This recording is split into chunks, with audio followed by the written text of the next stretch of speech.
Well, here is why. Rick Rightmouth reminds me of a box of Valentine's chocolates. You never know what you're going to get. But you have a pretty good idea these days when it comes to the weather. Rick, I'm looking at that map behind you and what you've been saying. Really, again? Yeah, I'm going to show you some worse maps than this. But hey, Neil, it's Valentine's Day. You got to have something to do.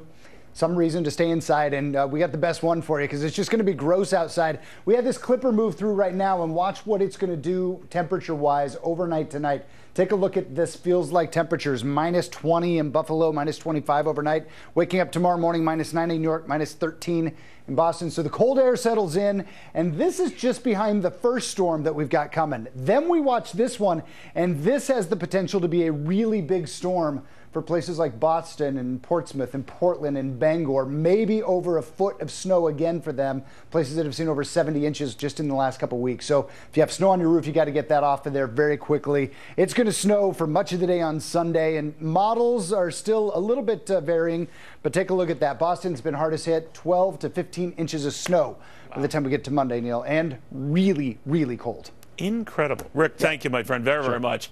Now, don't get me wrong, Rick's great, but I can't always catch him, can I? So I switched to the Weather Channel, assuming, well, I'll get the latest on all the snow and cold because it's called the Weather Channel. Nay, nay, as the late comedian John Panette would say, not the other night when the folks over there decided to break form and tell us how this was still all part of climate change, relying on two climatologists, I guess. They were very, very nice, amiable sorts, very smart guys, but they pretty much agreed.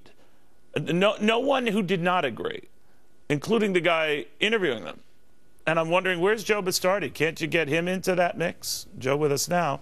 These guys were essentially saying, yep, this is climate change, the warm ocean, whatever, meeting with the cold Arctic, whatever, and there you go.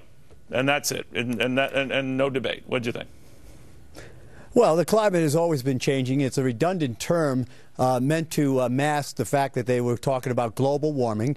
And when they started seeing things go the other way, and believe me, they know what's going on, that the cyclical nature of the entire atmosphere is going back the other way on them, they pulled this little stunt. There was a great climatic shift, we called it, back in the late 1970s when the Pacific went into its warm cycle. The Atlantic followed in the 90s. We are switching back the other way now, and they know what's coming. And so what they're trying to do is, you know, it's in the words of George Costanza, it's not a lie if you actually believe it. So they're forced to believe it. How can they walk this back now? Well, they say that last year was the warmest on record. Now, they say we are so U.S.-centric and so focused on what's going on here that we lose sight that the world was the warmest year on record last year. Is that true?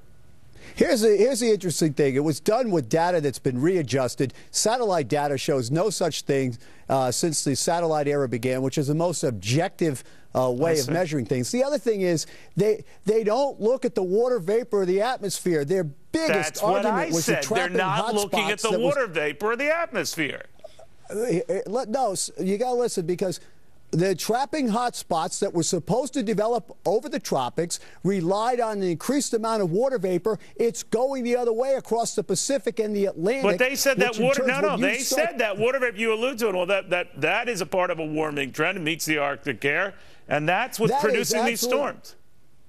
That's absolutely ridiculous. In fact, this storm off New England that we just saw, the big blizzard, Neil, had less than the normal amount of water vapor. I sent you some maps. We didn't put them on. Sure. And the fact of the matter is, when you start seeing that storm in Boston gave 1 inch of precipitation, but there was 23 inches of snow. Why were the ratios so high? Well, an inch of liquid isn't a big deal in a winter storm, but it was so cold that you had 20 to 30 to 1 ratios with these storms. Okay, buddy. They don't even know what argument they can actually use. And that's what I was saying. I just didn't say that.